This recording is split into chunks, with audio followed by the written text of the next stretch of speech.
A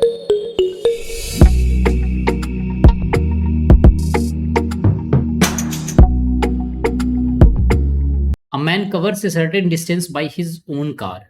Had he moved 6 km per hour faster, he would have taken 4 hours less. If he had moved 4 km per hour slower, he would have taken 4 hours more. The distance in kilometre is. देखो इसको दो तरीके से आप solve कर सकते हो, एक थ्योरेटिकल मेथड है और एक बाई ऑप्शन। पहले हम थ्योरेटिकल मेथड से देख लेते हैं सो दैट आपका कॉन्सेप्ट क्लियर हो जाए। मान लो कोई एक डिस्टेंस है डी, इसको एस स्पीड से आप नॉर्मल ट्रैवल कर रहे हो तो आपको टाइम लग रहा है टी। तो एज पर क्वेश्चन क्या लिखोगे आप? Simply S into T is equal to क्या होगा? डिस्टेंस। सेकंड केस में क्या कह रहा है? Had he moved 6 kilometre per our faster, तो नेक्स्ट केस में स्पीड कितना हो जाएगा? वो जाएगा एस प्लस 6। तो आप टाइम कितना ले रहे हो? 4 आवर लेस, तो टी माइनस 4 करोगे और अभी भी आप क्या डिस्टेंस ट्रेवल करोगे? डी ही तो ट्रेवल करोगे। सेकंड केस में क्या कर रहा है? Had he moved 4 kilometre per hour slower, उस केस में हो जाएगा S minus 4। He would have taken 4 hour more, तो यहाँ पे हो जाएगा बच्चों टी प्लस 4 और अभी भी कितना ट्रैवल करोगे? आप डी ही ट्रैवल करोगे। तो अगर आप इन दोनों वैल्यू को इक्वेट करोगे तो आप क्या लिख सकते हो? सिंपली लिख सकते हो S T is equal to क्या हो जाएगा? लेफ्ट हैंड साइड का प्रोडक्ट, तो आप लिखोगे S plus 6 into T minus 4। इसको फर्दर मल्टीप्लाई करोगे तो बच्चों कितना आएगा? वो आ जाएगा एस टी और ये हो जाएगा माइनस 4s प्लस 60 और माइनस 24। तो यहाँ से एस टी क्या हो जाएगा? ये कैंसिल हो जाएगा। तो अल्टीमेटली आप लिख सकते हो 60 minus 4s is equal to क्या मिल जाएगा? ये मिल जाएगा 24।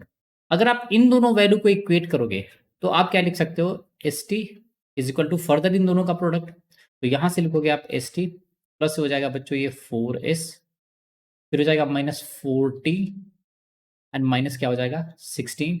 करेक्ट है। यहाँ से अगेन एस टी से एस टी ये क्या हो जाएगा? Cancel out. तो आप लिख सकते हो अल्टीमेटली ये 4s minus 4t is equal to क्या हो जाएगा? इसको लेफ्ट हैंड साइड में ले लो तो ये हो जाएगा 16।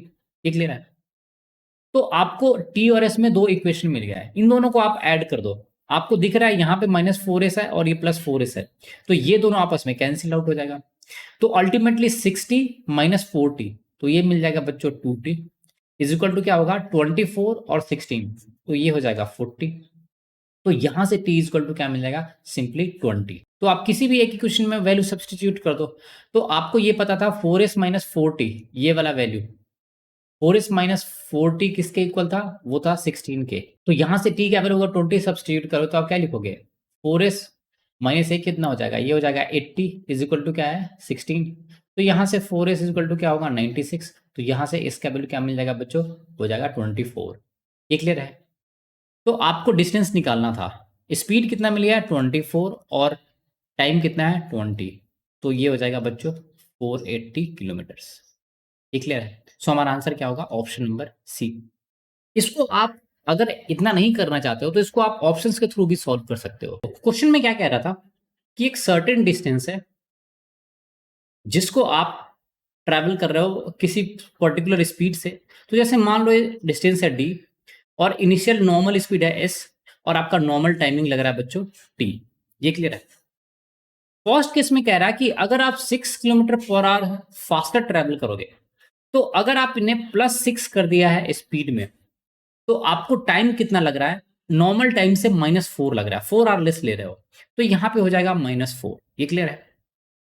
सेकंड केस में कह रहा है कि had he move 4 kilometre per hour slower, तो अगर आप स्पीड को कम कर रहे हो, माइनस 4 कर रहे हो, तो आपको टाइम लग रहा है 4 आवर मोर, तो यहां से टाइम हो जाएगा फर्दर 4।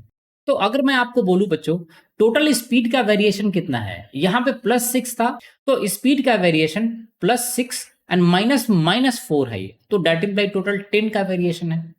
अगर मैं टाइम के वेरिएशन की बात करूं तो कितना हो जाएगा बच्चों? वो हो जाएगा +4 एंड माइनस और ये -4, तो ये वैल्यू कितना हो जाएगा? 8। तो अल्टीमेटली जो डिस्टेंस होता है वो क्या होता है बच्चों? डिस्टेंस होता है हमेशा स्पीड इनटू टाइम। तो जैसे अगर मान लो मैं 480 डिस्टेंस लेता हूं, ये क्लियर है?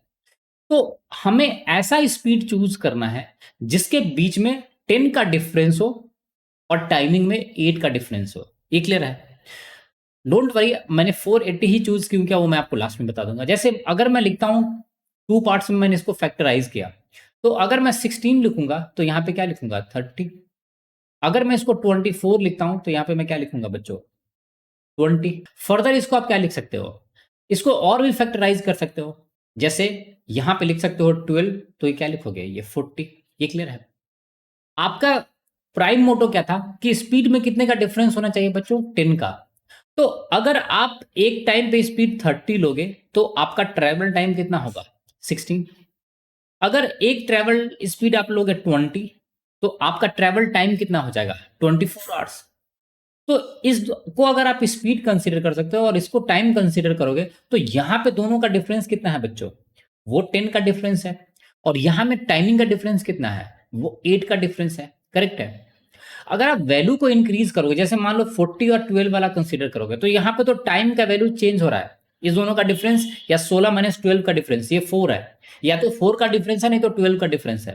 तो हम इस वाले ऑप्शन को क्या करेंगे बच्चों, रूल्ड आउट कर देंगे। ये क्लियर है।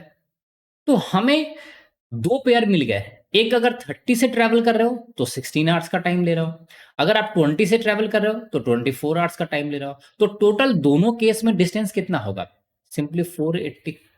क्लियर है। अब किसी बच्चे को लग रहा हो कि 480 तो आपने फर्स्ट नॉर्मल सॉल्व किया था इसलिए आप ऑप्शंस के थ्रू ब्रेक करके समझा रहे हो। प्राइमरली ऑप्शंस के थ्रू क्वेश्चन सॉल्व करने के लिए ना थोड़ा सा आपको कॉमन सेंस का यूज करना पड़ेगा। कौन सा ऑप्शन चूज करते हो वो भी अपने आप में इंपॉर्टेंट फैक्टर है। जैसे अगर मैं मान लो 240 ब्रेक किया चूज किया सॉरी, तो आप इसको दो फैक्टर में ब्रेक करोगे तो क्या लिखोगे 20 × 12, सबसे बेस्ट सबसे इजी एग्जांपल। नहीं तो क्या लिखोगे 24 × 10, नहीं तो आप क्या लिखोगे 30 × 8। ये क्लियर है। तो अगर आप स्पीड को देखोगे तो यहां पे 10 का डिफरेंस है, तो यहां पे ये वैल्यू आर्ट्स में डिफरेंस कितना है, सिंपली 4 आ रहा है। ये क्लियर है। तो हमें ये वैल्यू तो नहीं देगा। ये क्लियर है, इस बात को मान रहे हो। तो हमें इसको वैल्यू को इंक्रीज करने के लिए क्या करना पड़ेगा, डिस्टेंस को बढ़ाना पड़ेगा। अगर 20 और 30 का हमने स्पीड लिया तो यहां पे डिफरेंस आ रहा है 4 का। तो अगर हम इस डिस्टेंस को 480 कर दे तो हमारा जो टाइम का डिफरेंस है वो 8 हो जाएगा। ये क्लियर है, जो हमारा क्वेश्चन में रिक्वायर्ड था। इसीलिए आप किसी भी ऑप्शन से स्टार्ट कर सकते हो आपका, और वो कंडीशन मैच कर लो कि जो क्वेश्चन में गिवन कंडीशन है उससे मैच कर रहा है नहीं कर रहा है। अगर 240 से मैं स्टार्ट करता तो यहाँ पे 4 आवर्स का डिफरेंस है, तो हम क्या करते, डिस्टेंस को स्ट्रेट अवे 480 कर देते। ये क्लियर है। तो ऑप्शन चूज करना भी एक कला होता है, एक आर्ट होता है, कैसे आप ऑप्शन को चूज कर रहे हो। सो आई होप आपको वीडियो समझ में आ गया हो। So thanks for watching the video.